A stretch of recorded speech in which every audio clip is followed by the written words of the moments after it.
how do you think we can get more youth involved in politics? I'm not so sure it's going to be a happy answer there, Ozio, but youth in politics is like unicorns and leprechauns. It's a diminishing return and almost non-existent. Your thoughts, Gareth? Well, there's that brilliant, I think it's Chesterton quote where he says, if you're young and you're not liberal, you don't have a heart. If you're old and you're not conservative, you don't have a brain.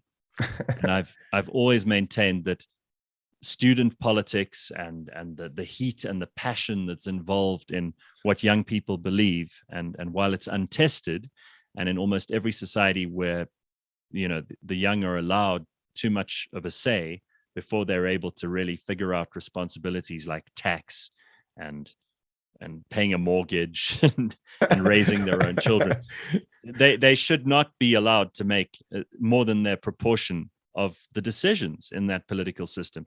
Young people are full of the vim and vigor and the fire of politics, but they haven't got the comprehension of the real world and what that real world could teach them. I speak for myself here. When I was 20, I was a left-wing lunatic. I was completely in all the categories that you would imagine a left-winger would be in.